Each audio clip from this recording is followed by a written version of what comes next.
Assalamualaikum warahmatullahi wabarakatuh.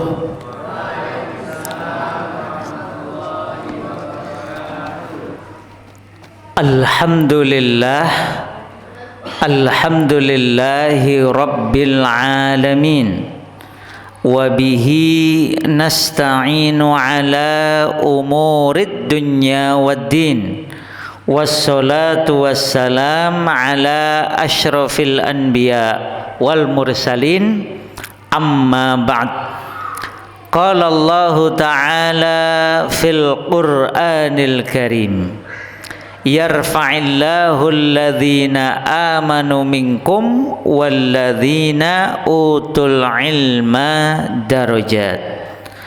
Wa qala Rasulullah sallallahu alaihi wasallam, fadlul ilmi khairun min fadlil ibadah.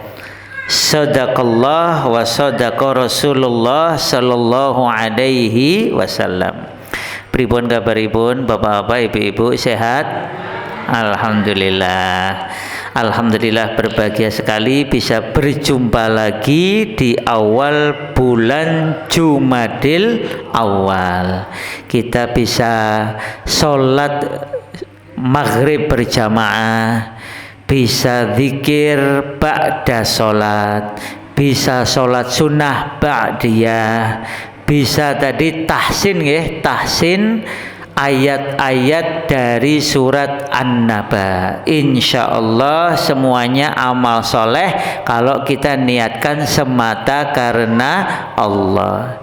Apa yang kita cari dalam hidup ini Bapak Ibu kalau bukan ridha Allah? Uang hidup cuma sementara. Ada orang belum nikah, bayangkan mau nikah, ternyata mati sebelum nikah. Ada enggak? Ada. Ada orang bayangkan mau kuliah, ternyata mati sebelum kuliah. Enten boten? Wonten. Ada enggak orang sudah nikah, pengen punya anak, belum punya anak kok meninggal duluan? Ada boten? Ada. Ada orang sudah nikah, punya anak, pengen anaknya gede terus nikah terus punya manturin, punya mantu, ternyata belum sampai punya mantu meninggal duluan. Sudah nikah, punya anak, punya mantu, pengen punya cucu, belum punya cucu meninggal duluan. Enten boten? Maka kalau sudah ingat kayak gitu itu kita jadi lebih paham. Yang penting itu bukan yang kita inginkan, tapi yang penting adalah apa yang Allah inginkan. Kalau sudah begitu, kita itu menjalani hidupnya lebih enak. Tidak sibuk dengan yang kita inginkan, tapi sibuk dengan apa yang Allah inginkan. Jadi kalau kalau kita sudah sibuk yang seperti itu, rasanya jalani urip niku nggih radi sekeco ngoten nggih, penak gitu loh. Yang berat insya Allah Allah mudahkan, yang ringan semoga tidak mengurangi pahala kebaikannya. Kan ada orang yang karena sudah biasa sholat ringan apa mboten? Ringan karena sudah biasa. Tapi yang bikin dia biasa dan ringan sholat sinten? Gusti Allah. Maka kita harus ingat, kalau jenengan sekarang kok remen ngaji, alhamdulillah, mudah ngaji, mudah melangkahkan kaki ke masjid, mudah ke majelis ilmu seperti ini, alhamdulillah, ini adalah rezeki dari Allah Ta'ala. Nah ibu-ibu, bapak-bapak sekalian, nah kita akan melanjutkan ngaji kitab Manhaj At-Tarbiyah An-Nabawiyah Litifl, ya, metode Nabi dalam mendidik anak. Kita mau belajar dari pendidik terbaik, yaitu Rasulullah Sallallahu Alaihi Wasallam. Kita sampai di bab tentang atau pembahasan tentang al-aulad zinatul hayatid dunya wa fitnatuha. Anak-anak itu adalah zinah. Zinah ini kenapa Bu? Zinah itu halal napa haram? Halal napa haram? Zinah pakai tak marbutoh halal napa haram? halal. Yang haram niku zina. Wala taqrabuz zina innahu kana fahisyah wa sa'a sabila. Tapi kalau zinatun alias zinah, gitu ya, zina itu halal. Karena zina itu artinya adalah perhiasan atau hiasan. Jadi anak itu adalah hiasan kehidupan dunia dan fitnah. Wah, ini ternyata bukan hanya zina, bukan hanya perhiasan, tetapi juga fitnah. Fitnah ini artinya apa? Ujian. Jadi punya anak itu bisa jadi kebaikan, bisa jadi keburukan kalau kita enggak menggunakannya dengan baik. Allah Ta'ala berfirman, nih saya ginikan mohon nggih. Allah Ta'ala berfirman, yuzzina linnasi hubbus syahawati minan nisa'i wal banina wal qanatiril muqantarati minadh dhahabi wal fiddati wal khailil musawwamati wal an'ami wal harth. Dzalika mata'ul hayatid dunya wallahu 'indahu husnul ma'ab. Dihiaskan kepada manusia itu kecintaan kepada apa-apa yang disukai. Nah, jadi Allah, Bapak Ibu, itu menanam ke dalam diri kita kecintaan pada sesuatu yang kita sukai. Apa saja? Pertama, kepada wanita. Ini bapak-bapak, laki-laki, mas-mas itu seneng wanita. Ini normal. Berarti kalau laki seneng laki normal mboten? Boten. Wedok kalau wedok remen boten. Normal boten? Boten. Normalnya laki senang wanita. Yang kedua, albanin. Yang kedua adalah anak-anak. Jadi kalau orang suka anak-anak, maksudnya menyayangi anak-anak, niku normal. Yang ketiga, al-qanatir al-muqantarah. Harta yang banyak. Minadh dhahab, yang harta yang banyak dari emas, wal fiddah, perak. Nah, jadi wajar kalau senang dengan yang harta yang emas, perak, bahkan kalau bukan emas diwarnai warna emas, bukan perak dikasih warna perak, padahal aluminium biasa, nggak apa-apa, memang niku kesenangannya manusia. Dan yang lain-lain ya, pokoknya ini kalau mau ditambah ya berarti nopo niku kendaraan, kemudian hewan ternak, kemudian hasil pertanian dan semua yang disukai manusia. Nah, itu semua adalah perhiasan kehidupan dunia. Sedangkan di sisi Allah ada yang lebih utama dari semua itu. Karena ini harus kita ingat nggih. Kadang Bapak Ibu anak kita sekolah. Sekolah itu bukan nyari ridhoni Gusti Allah tapi nyari ijazah. Nanti kuliah bukan nyari ridhonya Allah tapi nyari gelar, nyari ijazah. Nanti kerja bukan nyari ridhonya Allah tapi nyari nyari gaji, nyari duit. Lo boleh mboten? Ya boleh, tapi harus koma untuk meraih ridha Allah.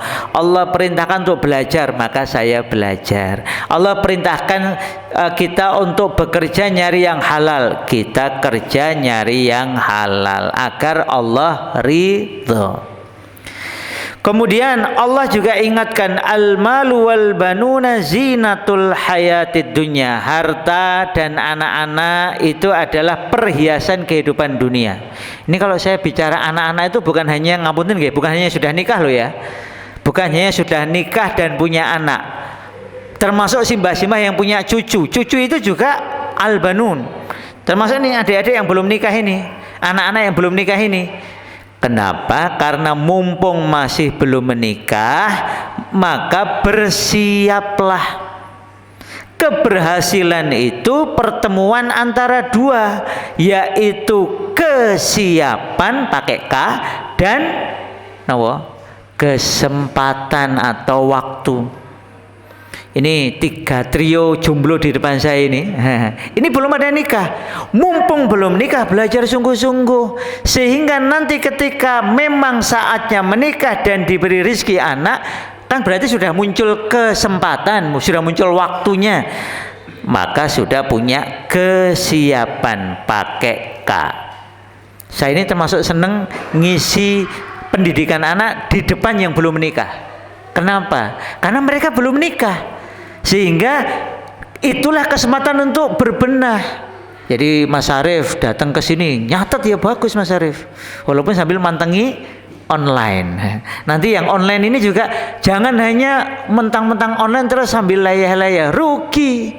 Kenapa? Fadlul ilmi khairun min fadlil ibadah. Ya, etok-etoknya hadir di sini, nah, sambil nyatet. Ya ibu-ibu, bapak-bapak, nggak apa-apa nggak nyatet wes, nompong-nompong. Ini nggih hiburan nggih.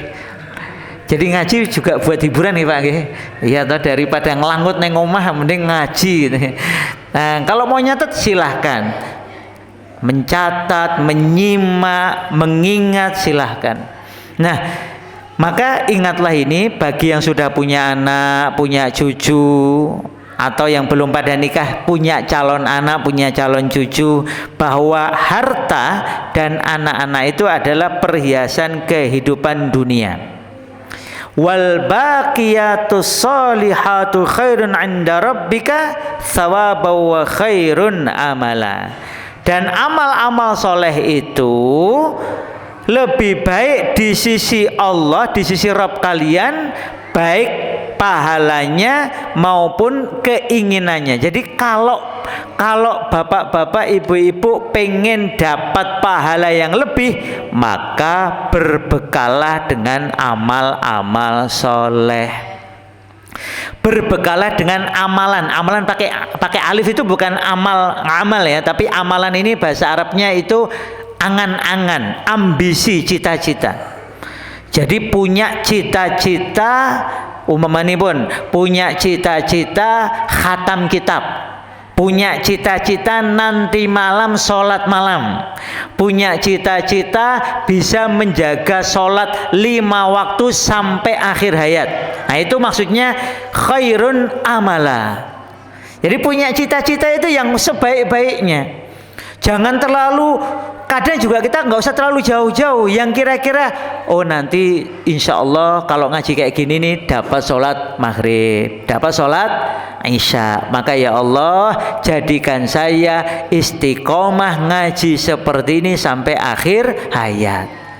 Jadi nanti jenengan dihitung, dipetang, umpamanya suatu hari nggak bisa hadir ngaji seperti ini karena khairun amala, memang angan-angannya itu selalu ngaji di masjid walaupun belum bisa hadir, entah karena ada safar keluar atau sakit, jenengan tetap dihitung hadir di sini dapat pahala.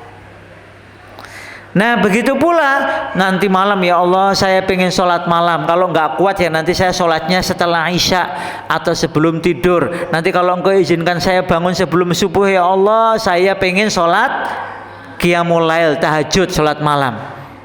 Punya cita-cita kayak gitu, ya Allah semoga saya istiqomah sholat malam raketang 1 rakaat 2 rakaat setiap malam ya Allah sampai akhir hayat. Nah, punya khairun amalah.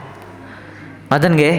Dados punya cita-cita yang baik itu nggak harus yang tinggi-tinggi. Wah besok saya mau jadi presiden, besok saya mau jadi menteri, besok saya mau jadi ahli ini ahli itu. Itu ya baik, tapi jangan melupakan apa yang bisa kita lakukan hari-hari ini, detik-detik ini, karena kita nggak tahu umur kita sepanjang apa. Kemudian Allah juga mengingatkan bahwasanya i'lamu annamal hayatud dunya la'ibun wa lahwun wa zinatun wa tafakhurum bainakum wa takathurun fil amwali wal aulad. Ketahuilah hai sekalian manusia bahwasanya kehidupan dunia itu hanyalah permainan, hanyalah lahwun, kadang kesia-siaan, hanyalah perhiasan hanyalah kadang orang itu tafakhurun bainakum, hanya saling bersombong-sombong di antara kalian, membanggakan mobilku ini, motorku ini, rumahku begini, HP-ku begini, bajuku baru. Cuman kadang kayak gitu tuh. Naudzubillah. Wa takatsurun fil amwali wal aulad, dan berbanyak-banyak dalam urusan harta dan anak. Nah, hati-hati. Kadang yang seperti ini menjadikan kita lalai. Oleh karena itu, lihadza najidul kuffar in khada'u bihadzi zinah. Nah, kadang jamaah sekalian, orang-orang kafir itu tertipu dengan perhiasan ini. Maksudnya terutama anak-anak ini. Itu kalau orang kafir. Jenengan kafir nama badan. Nah, berarti tertipu nama badan. Semoga tidak ya. Fabada'u yatafakharuna bil aulad id ladawihim hasyiyah tamna'uhum. Lalu mereka itu mulai berbangga-bangga dengan anak-anak mereka, karena mereka merasa anak-anak mereka yang akan membantu mereka, yang akan menjadikan mereka itu terjaga. Wah, besok aku ngene ono anakku, besok aku nek tua ono sing ngurusi. Jadi akhirnya dia membayangkan anak-anaknya itu akan menjaganya, akan membantunya. Wa annal ilah radhin alaihim li'annahu a'tau hadhil katsirah minal aulad. Dan mereka itu kemudian merasa yakin Allah ridho kepada mereka. Buktinya apa? Buktinya punya banyak anak. Oh, anakku akeh. Iki kersane Gusti Allah iki. Anakku akeh iki. Kemudian wasta'lu biha 'alal mu'minin, lalu menyombongkan dirinya di kalangan orang-orang beriman. Anakmu gur siji, gur loro, iki lho anakku 10. Umpamanya nggih. Jadi bangga punya anak banyak, merasa anaknya akan menjaganya, membantunya, dan yakin Allah ridho padanya. Karena wah iki buktinya anakku akeh. Nek Gusti ora ridho anakku ora akeh, ora kaya kowe kabeh iki. Malah ngenyek karo wong beriman. Na'udzubillahi min dzalik. Oleh karena itu jamaah sekalian, jangan sampai seperti ini. Ini orang-orang kafir ini gara-gara merasa begitu, akhirnya mereka itu sombong, merasa hebat, lalu menghina, mencela, mencaci, meremehkan orang lain, terutama orang-orang beriman. Kadang gitu nggih. Ada orang ngaku Islam, KTP-nya Islam, diajak sholat, terus malah ngomong ini, nggo ngopo sholat ramarake sugih. Wah, dia lupa sugih tidak sugih itu terserah Allah. Tetapi yang jelas, kalau orang kaya tidak sholat, maka hartanya istidraj, hartanya itu akan membawa dia kepada kehancuran. Gara-gara tadi itu dia nggak sholat. Sedangkan orang yang hartanya terbatas, mungkin bahkan miskin, dia tetap sholat, itu nanti diwafatkan dalam kondisi beriman. Ini cerita Rasul. Rasul sampai ketawa itu ketika menceritakan ini, karena gembira. Ada orang super kere, pripun Bu? Pripun Pak? Super kere, bukan hanya miskin, super kere, amat sangat miskin sekali. Tetapi kemiskinannya tidak menjadikan dia tidak taat kepada Allah. Tetap sholat, tetap puasa Ramadan, tetap ibadah, tetap ngaji. Padahal super kiri, dia yakin dengan Allah.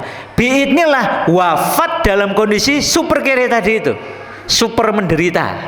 Tidak ada penderitaan dunia yang belum pernah menimpa dia. Lalu karena dia wafatnya husnul khotimah, matinya iman, lalu dimasukkan ke surga. Dimasukkan sebentar, lalu diangkat.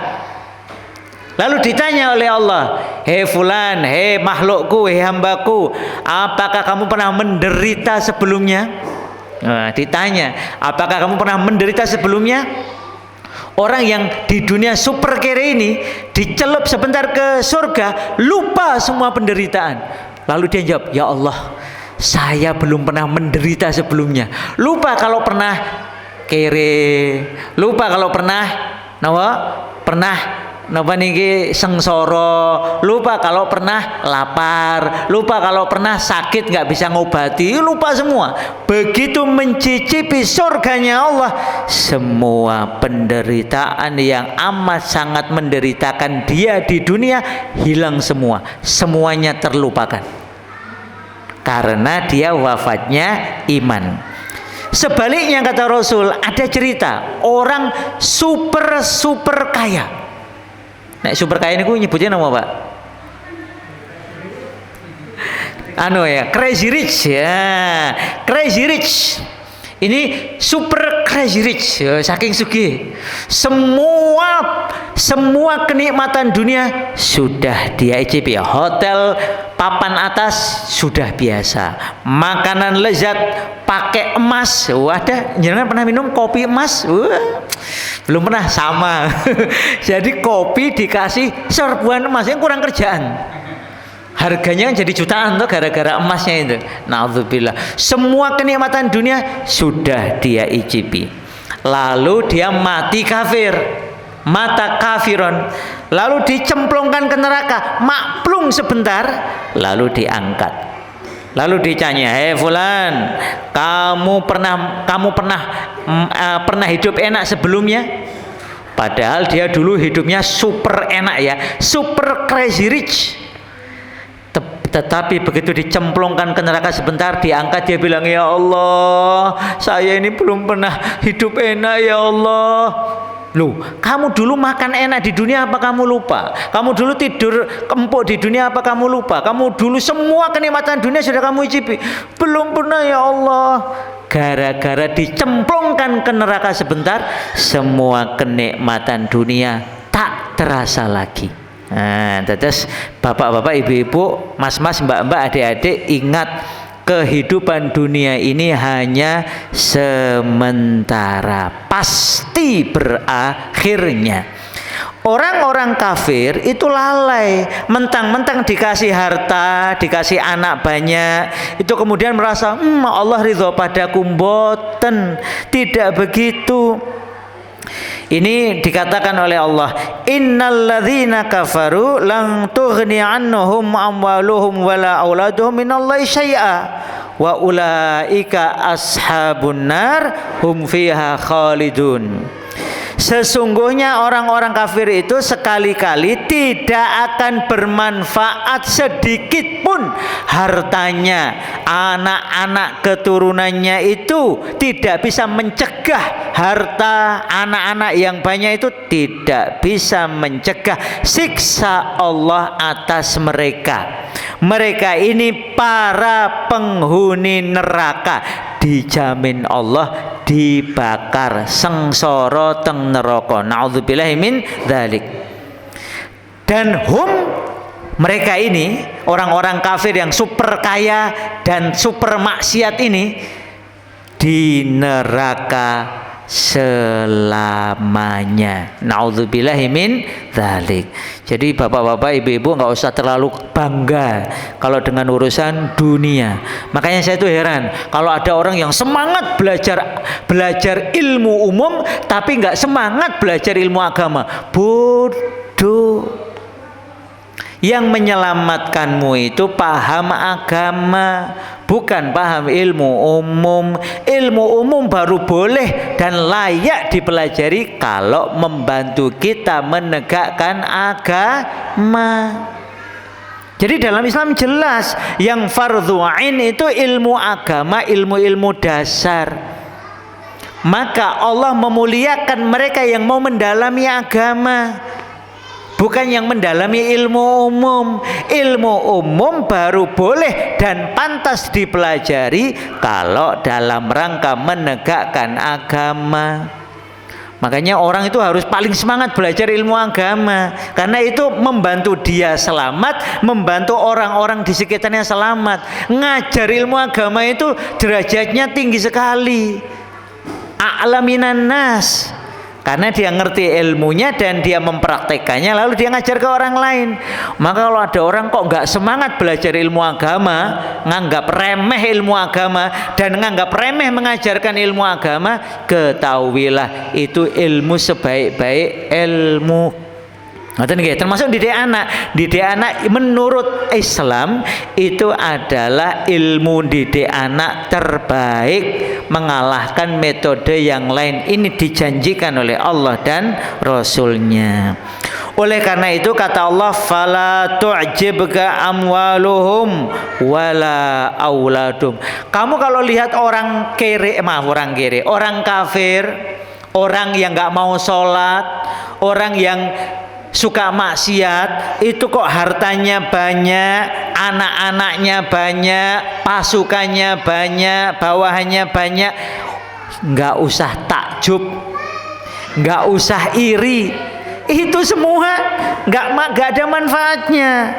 Innama yuridullahu liyu'adzibahum biha fil hayatid dunya wa tazhaqa anfusuhum wa hum kafirun. Allah, ini Allah yang bilang. Allah bunyi tadi ya, malah kelupaan ini. Allah menambahkan atau memberikan harta itu kepada mereka itu sebenarnya untuk menyiksa mereka di kehidupan dunia. Ditambah hartanya, makin nggak sholat, makin sombong, makin maksiat. Akibatnya apa? Bertambah harta, bertambah siksaannya. Tambah anak, tambah sok-sokan, tambah bawahan, tambah karyawan, tambah sombongnya. Itu sebenarnya untuk menyiksa mereka. Di dunia mereka akan sengsara dan kemudian mereka ini akan mati. Oh, ini kalau kalimatnya Allah itu tazhaqu anfusum, melayang, hilang nyawanya dalam kondisi kafir. Sengsara mboten? Sengsara. Makanya orang Jawa Timur bilang orang kafir mati itu bukan mati Bapak Ibu, tapi napa? Mate. Nikmate wis entek.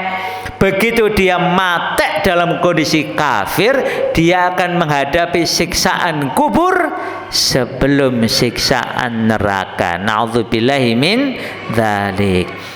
Oleh karena itu Bapak Ibu sekalian, Allah ingatkan jangan sekali-kali, jangan kalian takjub, jangan kalian merasa hartanya orang kafir itu kemuliaan. Boten, mereka itu bukan mulia dengan hartanya. Ayahsabuna annama numidum bihi min mali wa banin nusari'u lahum fil khairat bal la yash'urun. Apakah mereka mengira kalau kami lipat gandakan harta dan anak-anak mereka itu adalah karena kami segerakan kebaikan bagi mereka? Enggak, mereka salah duga. Kalau tanda kebaikan itu apa? Tanda kebaikan itu adalah mereka mau sholat, mereka mau zakat, mereka mau infak sodako, mereka mau ngaji, mereka mau mempelajari Quran, mereka mau mendalami agama. Nah itu tanda kebaikan. Sehingga nggak ada urusan sama harta. Harta ini yang menentukan Allah. Jenengan kaya miskin itu yang menentukan Allah. Tugas kita ikhtiar dengan cara yang benar. Hasilnya terserah Allah. Bilal bin Rabah miskin, jangan berani bilang kalau Bilal bin Rabah itu jelek. Enggak. Ali bin Abi Thalib hidupnya sederhana, bahkan miskin. Jangan mau bilang Ali bin Abi Thalib itu bukan ahli jannah, ahlu jannah. Menantunya Rasul dijamin masuk surga, hidupnya sederhana sampai istrinya putri Rasul Fatimah Zahra itu harus kerja dengan tangannya, payah, capek.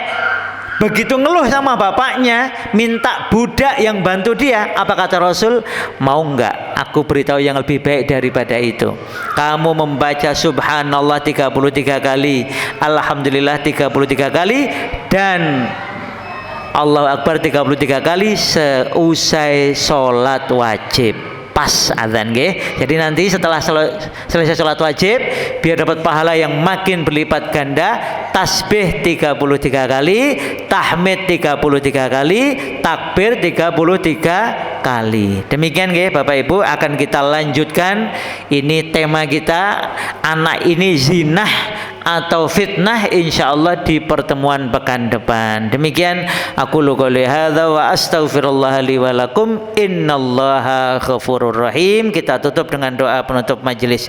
Subhanakallahumma wa bihamdika asyhadu an la ilaha illa anta astaghfiruka wa atubu ilaik. Wabillahi taufiq wal hidayah. Wassalamualaikum warahmatullahi wabarakatuh.